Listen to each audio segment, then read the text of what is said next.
अपने सबसे खास से धोखा खाने के बाद लोग चाह कर भी किसी पर संपूर्ण प्रतिशत भरोसा नहीं कर पाते। यही सत्य है। अधिक प्रेम भी व्यक्ति को बुद्धिहीन कर देता है।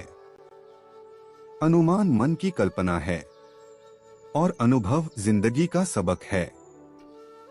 सच्ची खुशी तभी होती है जब आपकी सोच, कथन और कर्म में समानता हो। जीवन में कभी निराश नहीं होना चाहिए, क्योंकि कमजोर आपका वक्त होता आप नहीं। जैसे तेल समाप्त हो जाने पर दीपक बुझ जाता है, उसी प्रकार कर्म के क्षीण हो जाने पर भाग्य भी नष्ट हो जाता है। मौन सबसे अच्छा उत्तर है किसी ऐसे व्यक्ति के लिए जो आपके शब्दों को महत्व नहीं देता। मनुष्य जन्म लेता है तो उसके पास सांसें तो होती हैं, पर कोई नाम नहीं होता। जब मृत्यु होती है तो उसके पास नाम तो होता है पर सांसें नहीं होती। इसी सांस और नाम के बीच की यात्रा को जीवन कहते हैं। न किसी के अभाव में जियो, न किसी के प्रभाव में जियो। यह जिंदगी है, आपकी अपने स्वभाव में जियो। इंसान चाहे जितना भी खुद को व्यस्त रख ले, जिससे वो प्रेम करता है उसकी यादों से नहीं बच सकता। हमारी आस्था की परीक्षा तब होती है जब हम जो चाहे वो न मिले और फिर भी हमारे दिल से प्रभु के लिए शुक्रिया ही निकले। कोई कुछ भी बोला, स्वयं को शांत को रखो। धूप कितनी ही तेज हो, समुद्र सुखा नहीं करते। मन की गतिविधियों, होश, श्वास और भावनाओं के माध्यम से भगवान की शक्ति सदा तुम्हारे साथ है और तुम्हें बस लगातार एक साधन की तरह प्रयोग कर सके सभी कार्य कर रही है। तुम अपनी पीड़ा के लिए संसार को दोष मत दो।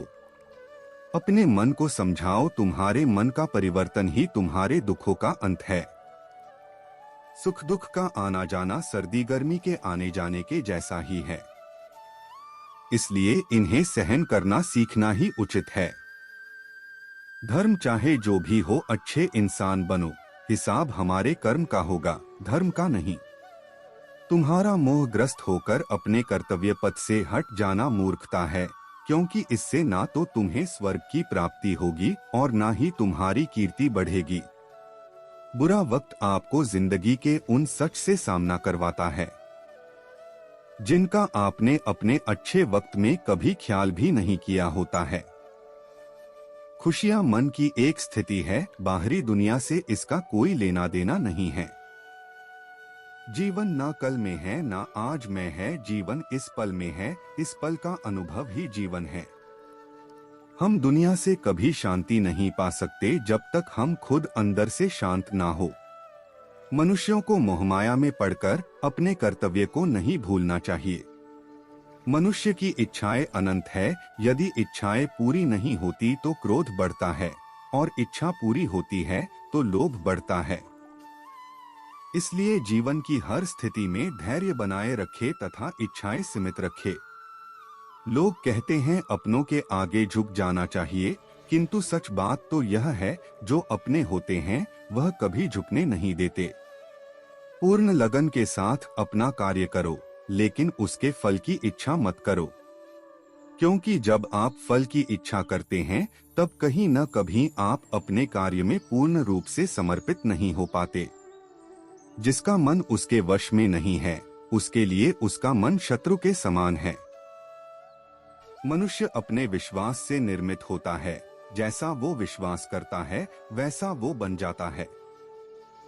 मन चंचल होता है, यह इधर उधर भागता है और किसी भी कार्य की एकाग्रता का दुश्मन है। लेकिन यदि यह व्यक्ति के वश में हो जाए तो इससे अच्छा कोई मित्र नहीं है। मन को एकाग्र करना जरूरी है, बस थोड़े से प्रयास और अभ्यास की जरूरत है। जब भी आप कोई बुरा कार्य करते हो या अच्छा कार्य करते हो, आपको लगता है कि कोई देख नहीं रहा, तो यहाँ श्री श्री कृष्ण कहते हैं कि तुम जो कुछ भी कर रहे हो मेरी दृष्टि सदैव तुम पर है। इसलिए आप यह मत समझे कि आप अकेले हैं, आपके साथ श्री कृष्ण सदैव हैं। जीवन में आधे दुख इस वजह से आते हैं क्योंकि हमने उनसे आशाएं रखी जिनसे हमें नहीं रखनी चाहिए थी। भावार्थ, हम सभी मनुष्य किसी न किसी अन्य मनुष्य से बंधे होते हैं, या कहो किसी दूसरे इंसान पर निर्भर रहते हैं, और इसी निर्भरता से हमारे मन में उम्मीद और आशाएं बानी रहती हैं कि हमारा कोई मदद कर दे गए। परंतु कई बार हम गलत इंसान से आशाएं या फिर उपेक्षा कर लेते हैं, जिसके वजह से हमें कई दुर्हक और तकलीफों का सामना करना पड़ता है। हमें ऐसे समय में धैर्य से काम लेना चाहिए। जीवन में समय चाहे जैसा भी हो, परिवार के साथ रहो। सुख हो तो बढ़ जाता है और दुख हो तो बट जाता है। अपने जीवन में कभी भी ना किसी को आनंद में वचन दे, ना क्रोध में उत्तर दे, और ना ही दुख में कभी निर्णय ले। जो कुछ हुआ अच्छे के लिए हुआ, जो हो रहा है अच्छे के लिए हो रहा है, जो होगा वह भी अच्छे के लिए ही होगा। तो सकारात्मक रहो और अपना कर्म करो। जिस प्रकार श्री कृष्णा जी ने अपने ज्ञान से राह भटके अर्जुन को सफलता प्राप्त करवाई थी, उसी प्रकार भगवान श्री कृष्णा आप सभी को अपने जीवन में आगे बढ़ने की राह दिखाए, यह हमारी कामना है। श्री कृष्णा जी के ज्ञान से आपके जिंदगी को रोशनी मिलेगी। अगर आप हमारे चैनल पर नए हो तो चैनल को प्लीज सब्सक्राइब गीता का सार करें, ताकि आपको हमारे हर एक वीडियो का नोटिफिकेशन आप तक पहुंचते रहे।